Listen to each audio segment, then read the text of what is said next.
تبکین لیلا اذا مت قبلها وقام على قبر النساء النوائح.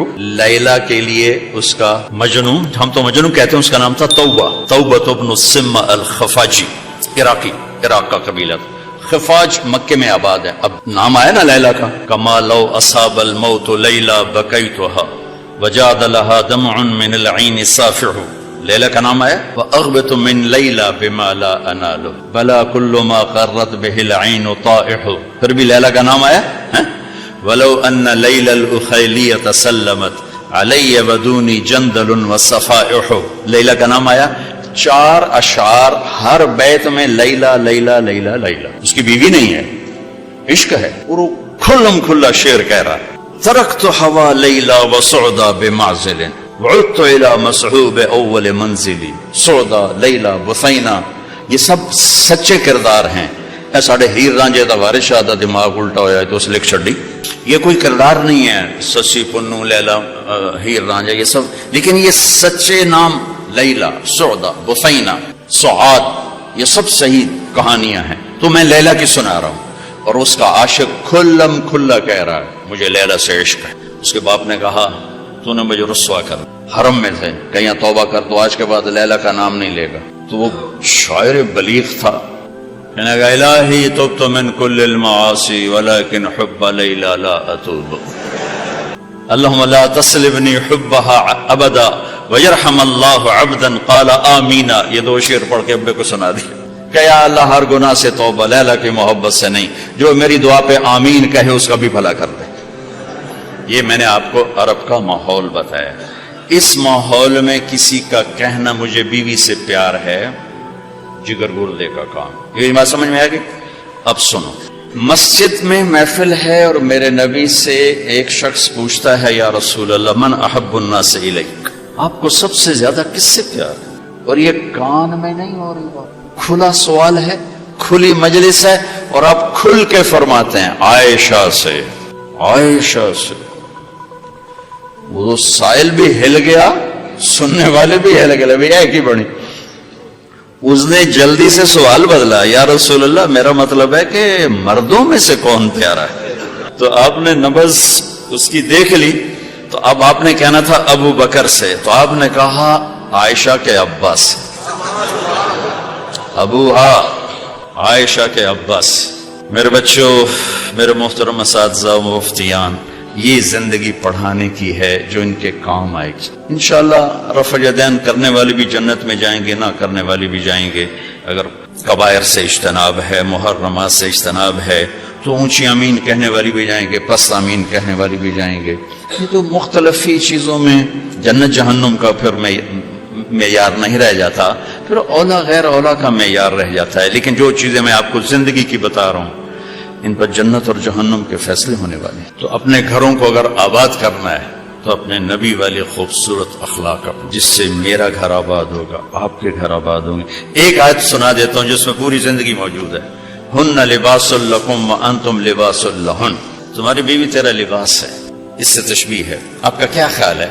میں ابھی کپڑے بدل کر آیا ہوں، اس پر میں چائے گراؤں گا، خود سالن گراؤں گا، بلکہ وہ ضیافت جب کپڑے پہنے ہو نا دھلے ہوئے تو ہم آستینیں چڑھا کے کھانا کھاتے ہیں کہ کہیں آستین سالن میں نہ ڈوب جائے. سامنے ہم کوئی رومال رکھتے ہیں کہ اس پر کوئی سالن کا قطرہ نہ گر جائے، کوئی چائے نہ گر جائے، کوئی داغ لگے تو فوراً دھوتے ہیں. کبھی دیکھا کسی نے اپنا کرتا پھاڑنا شروع کر دیا؟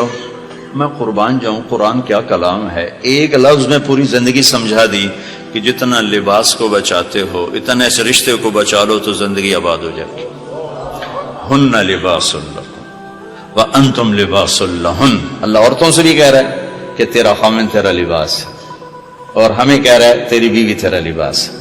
دونوں کو اللہ نے سمجھا دیا کہ جتنا لباس کی حفاظت کرتے ہو اتنا اس رشتے کی حفاظت کر لو، غریب کا بھی مالدار کا بھی.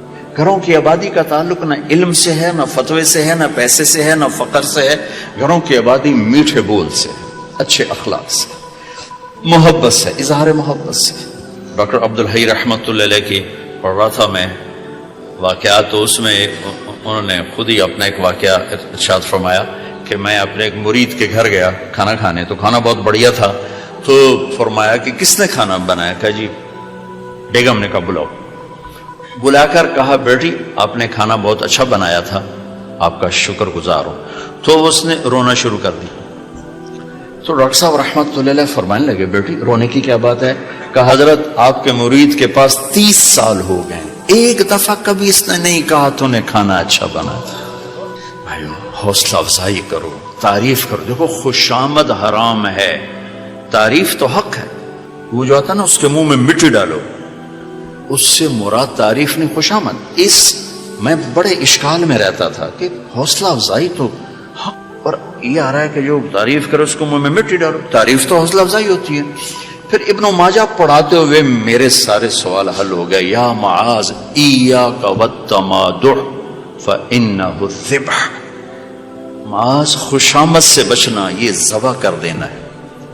یہ جہاں جہاں یہ لفظ آتا ہے تعریف کرے منہ میں مٹی ڈالو، خوشامد خوشامد خوشامد۔ تعریف میرے نبی تعریف کر رہے، اپنے صحابہ کی کتنی تعریف فرما رہے، موقع موقع پر ان کی تعریف فرما رہے ہیں۔ تو اپنے رشتوں میں، اپنے رشتوں کو پانی لگاؤ میٹھے بول کے ساتھ، تعریف کرو۔ کھانا بنا دو کیا اچھا بنایا ہے، لباس پہنا کیا خوبصورت لگ رہا ہے، ماں کی تعریف کرو، باپ کی تعریف کرو، استاد کی کرو، استاد شاگرد کی کرے، اس سے حوصلہ بڑھتا ہے۔ خوشامد حرام ہے، تعریف میرا حق ہے، آپ کا حق ہے۔ میں آپ کی کوئی تحریر دیکھوں، آپ کا کوئی تقریر دیکھوں، آپ کی کوئی چیز دیکھوں تو میرے ذمہ ہے کہ میں آپ کی حوصلہ افزائی کروں۔ تو رشتوں کو پانی پلانے کے لیے حوصلہ افزائی، تعریف، کمیوں سے درگزر، اس سے میرے عزیزوں گھر آباد ہوتے ہیں۔ وہ عالم کا گھر ہو، مفتی کا گھر ہو یا کسی ان پڑھ کا گھر ہو، گھروں کی یہ شکل و صورت 4 دن کا کھیل ہوتا ہے، پھر کشش ختم ہو جاتی ہے۔ لیکن حسن سلوک، حسن اخلاق ایسا حسن ہے جو ہمیشہ چڑھتے سورج کی طرح چڑھتا ہے، کبھی ڈھلتا نہیں۔ سورج تو نصف النہار پہ آ کے ڈھل جاتا ہے، اخلاق کا سورج موسم نہیں ڈھلتا ہے، یہ چڑھتا جاتا ہے، چڑھتا جاتا ہے۔ تو اپنے گھروں کو آباد کریں حسن سلوک کے ساتھ، حسن اخلاق کے ساتھ۔ میرے نبی حضرت میمونہ کے گھر میں تھے، اب رات کو پیشاب آیا، باہر نکلے، پیچھے آنکھ کھل گئی اماں جان کی، دیکھا بستر خالی، چکر دے دیا ان کو، سوکن پنے نے، کہنے لگی اچھا میری باری میں مجھے چھوڑ کر دوسری بیوی کے پاس چلے گئے۔ وہ سوکن پن، کنڈی لگا دی، اللہ کے نبی آئے، دروازہ بند، آپ نے دستک دی، میمونہ دروازہ کھولو، کہا میں تو نہیں کھولتی۔ آپ نے کہا کیوں؟ کہا مجھے چھوڑ کے دوسری بیوی کے پاس چلے گئے۔